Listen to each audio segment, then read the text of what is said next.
The bride, Grace Miller, had graduated from a prestigious music college and had a tendency to look down on me, a high school graduate. To my surprise, she insisted I play the piano at my brother's wedding. I had never mentioned that I could play, so her request felt like a deliberate attempt to unsettle me. As I hesitated nervously in front of the piano, Grace leaned in and whispered something startling.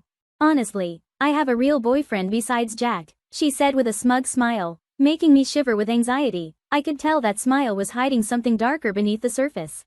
I'm Alina Johnson, 32, single, and employed at a wedding hall. My family consists solely of my brother and me. After our parents divorced when I was in high school, we lost contact with our father, who never supported us. A few years later, we faced another blow when our mother died in an accident. With no other options, I went straight to work to support both myself and my brother. Jack, my younger brother by 3 years, is sharp and intelligent. He earned a full scholarship, completed his university studies, and secured a job at a well-known company. I was immensely proud of him, especially as he was about to marry. Jack had told me his bride was the daughter of a company executive, beautiful, pleasant, and family-oriented. Grace had graduated from a prestigious music institution and was already giving private piano lessons. She seemed almost perfect. During the holiday season, our families met for the first time. Grace was even more attractive and charming in person than in her photos. She approached me with a request. "I heard you work at a wedding hall. Could we host our wedding there?" "Of course, we'd be delighted to help," I replied, eager to support my brother's special day. Grace's parents were proud and shared stories of her numerous piano awards and competitions. But when her father mentioned a rival who often outperformed Grace, her demeanor shifted. "My daughter always excelled, but there was always this one girl who consistently took first place. Very frustrating. What was her name again?" "Let's not dwell on that," Grace interrupted abruptly, changing the subject. Later, as I stepped outside to take a work call, I saw Grace returning from the restroom. I thanked her for the lovely day. "I appreciate everything you've done for us today. It's been fantastic." Grace's demeanor suddenly shifted again. "A high school graduate is attending today's meeting," she said dismissively, and hurried back into the room, leaving me bewildered. I was left standing there, unable to process her abrupt change in attitude. When I returned to my seat after the call, Grace had resumed her pleasant demeanor, leaving me confused about what had just transpired. "Anne, would you like something to drink?" Grace asked with an air of politeness, handing me the drink list. I must have misheard her, I thought. Not wanting to make a fuss, I kept the incident to myself, and the meeting soon wrapped up. But it became clear that this was no misunderstanding when Grace and I started meeting alone to plan the wedding. Her condescension was palpable. "You don't resemble Jack, who is very attractive," she would remark each time we met, suggesting that I was somehow less appealing. Grace frequently mocked my high school education and my single status with biting sarcasm. "If you have so much time to help others get married, why don't you worry about yourself?" she sneered. "Oh, but you're just a high school graduate. With your background, I doubt you'd find a partner." She took every opportunity to boast about her piano achievements. "I've always been the one winning top prizes in piano competitions, unlike you, who went straight to work after high school," she'd taunt. Her constant barbs took their toll. Although she was set to marry my brother, I couldn't warm up to her. But since Jack had chosen her and their relationship seemed stable, I decided to keep Grace's true nature to myself, enduring her cruelty alone. Months passed, and the wedding day arrived. As Grace was the daughter of an executive, many company employees attended the event. We had arranged special accommodations for them, treating them as VIPs. Although I could have taken the day off as the groom's sister, I wanted to be part of my brother's special day, even if it was from behind the scenes. So, I worked as a staff member until just before the ceremony. With only minutes remaining before the ceremony, 2 of Grace's friends entered the dressing room while I was touching up my makeup. I wanted to greet them, but they were deep in conversation, so I focused on finishing my preparations. Suddenly, their discussion took an unexpected turn. "Hey, did you know Grace is seeing someone else?" one of them said.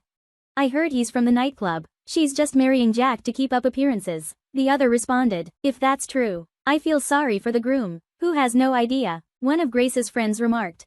I was struck with panic. The idea of stopping the wedding rushed through my mind, but without solid proof, I couldn't cancel the ceremony. As the wedding ceremony began, my confusion deepened. The guests enjoyed entertainment as the ceremony reached its midpoint, with Grace's friends, all music college graduates, performing beautiful pieces on their instruments. Then, without warning, Grace took the microphone and announced, "Now my sister-in-law will give a piano presentation." Instantly, all eyes in the hall were on me. I was caught off guard. Grace had never mentioned this, and I had never told her I could play the piano. This was not part of the plan. Grace was supposed to play the piano in the second half of the wedding, and the instrument wasn't even prepared yet. Hearing Grace's announcement, the ceremony staff scrambled to set up the piano while I stood there, frozen in shock. Grace approached the family table and yanked my arm with surprising force. "Come with me," she demanded, dragging me toward the piano. "Hey, you didn't tell me about this," I whispered, trying to stay calm under the scrutiny of the guests. Grace leaned in, her voice a harsh whisper. "When I see you, I can't help but get angry. Annoying you is all I care about. Is that why you're treating me like this?" I asked.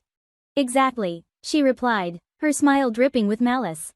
In that moment, my disdain for her was palpable. If I refused to perform, the ceremony would be ruined. Grace's threats were clear. If I cried in front of my father, the marriage could be annulled, and Jack might lose his job. Did she really want to risk her brother's job over her petty grievances? And did she really want to marry someone she described as boring? Grace's confession confirmed the rumors I had overheard. As I processed her words, the piano was finally set up. "Let's see what you've got," Grace taunted as she directed me to the piano. I sat down on the bench, my body trembling, and my breath coming in heavy gasps. "Maybe it's too much to ask of someone who only graduated high school. Perhaps you've never even touched a piano," Grace sneered, her triumphant smile widening. The audience's murmur grew louder. Noticing my distress, a staff member approached with concern. "Are you okay?" she asked gently. Meanwhile, Grace's satisfied smirk lingered at the edge of her lips. "Play if you can, but it seems I might have been wrong about you. Sorry for the misunderstanding," Grace mocked. But then my brother spoke up, shifting the mood. "Don't you know my sister?" Jack said. With that, I broke the silence and began playing. I chose "Dream of Love," a classic wedding piece. As the melody filled the room, the previously noisy venue fell silent. By the time I finished, the hall erupted in thunderous applause. My colleagues, who had no idea of my piano skills, were visibly moved. In contrast, Grace's face turned a deep shade of red, her frustration evident as she bit her lip. "You were so nervous and trembling earlier. How did you play so well?" Grace demanded, astonished. "I didn't mention it, but I studied at a music college overseas," I replied. Grace staggered back when I revealed the university's name. "By the way, I was trembling because I was nervous," I added with a smile. I was excited to be playing the piano again after such a long time. Grace, visibly shocked, exclaimed, "That's the college I wanted to attend but couldn't. How could someone from a single mother family like you manage to go there?" "I've been taking piano lessons since I was a little girl," I explained. I had support from those around me. However, when my mother passed away, I had to leave music school to come home and help my brother. I never mentioned my piano background to avoid overshadowing you. It seems my brother hadn't mentioned it to you either. Grace, clearly unwilling to acknowledge my achievements, tried to dismiss my past. Just then, one of Grace's friends, noticing my expression, suddenly recognized me. "Is she, by any chance, Alina Garcia?" one of Grace's friends asked. "Oh, if that's the case, she's so incredible that we can't even compete," the friend said, recognizing me. She had attended my music college and remembered me well. Miss Garcia from the United States was known for her exceptional piano skills. When Grace heard the name Garcia, she looked at me with a stunned expression. "Are you the Alina Garcia who won all those awards in competitions?" she asked, incredulous. "I can't say I won all the awards, but I did win quite a few," I replied. "Yes, that's right. I was the one who always stood in front of you at every competition." "Alina Garcia was my name before my parents divorced," I continued. As Grace remained speechless, the MC approached me. "It was a marvelous performance. Would you like to say something into the microphone?" the MC asked. Seizing the opportunity to expose Grace, I took a deep breath and spoke into the microphone. "Ladies and gentlemen, I have something important to reveal. Grace is having an affair." A gasp swept through the crowd. Grace's parents looked on in shock, their mouths agape. "No, that's not true. She's just making things up," Grace tried to deny, but I quickly connected my phone to the speaker and played a recording. "Honestly, I have another boyfriend. I only married Jack to appease my parents." Grace's voice echoed through the hall. I had anticipated her deceit and recorded her confession. Her face turned ashen as the truth was exposed. "You disgraceful girl," Grace's father shouted, his voice filled with anger. Chaos erupted as the guests reacted to the revelation. "I'm sorry, Papa, I'm sorry," Grace pleaded, but her father was unmoved. "I can never forgive you. You are no longer my daughter," he declared, cutting her off. Jack, now furious, joined in the confrontation, condemning Grace's actions. "How dare you deceive me? I'm not marrying you," my brother declared, his voice filled with fury. "Please, reconsider," Grace begged, but my brother's anger was unyielding. Apologize to my sister too, he demanded, pushing her away. Grace looked desperate, floundering for a solution. Please forgive me, everyone, please forgive me too, she pleaded, still focused solely on herself, with no apology directed at me. You've been insulting me for so long, and now you expect me to forgive you? You take far too many things for granted, I said coldly.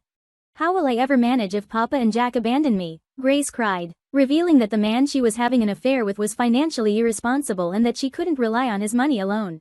I don't care about your situation, I'm not going to forgive you, I responded firmly. In a final, desperate attempt, Grace bowed her head to me. I apologize for everything I've done, I'm truly sorry, she said, tears streaming down her face. Her makeup was smeared, and her eyes were dark from crying. It was a pitiful sight, but considering everything she had done to me, I couldn't bring myself to forgive her. I feel nothing for you. You insulted me for graduating from high school and hurt my dear brother. Never show your face in front of us again, I stated resolutely. Grace broke down in tears and was escorted out of the ceremony hall by her relatives. Her parents apologized to the remaining guests, and the wedding was abruptly cancelled. After the guests left, my brother and I had a heart-to-heart. I'm really sorry if I caused you pain by falling for her, he said, genuinely regretful. I'll be fine. Are you going to be okay? I asked, concerned for him. I need some time to sort out my feelings, but I'll get back on my feet soon, he assured me. I believed him and decided to support him through this tough period. Eventually, he and Grace officially ended their engagement. Jack received compensation for his distress, and Grace's parents cut her off, evicting her from their home. Struggling without their support, Grace could no longer afford her piano lessons and had to take on part-time work, which was insufficient due to her lack of skills. Her boyfriend also left her as soon as he realized she had no more financial resources. Jack, on the other hand, threw himself into his work and was soon promoted. He was thrilled that his hard work had paid off. As for me, I began receiving more requests to play the piano at wedding ceremonies, and my schedule became increasingly busy. I look forward to bringing joy to many more people through my piano performances.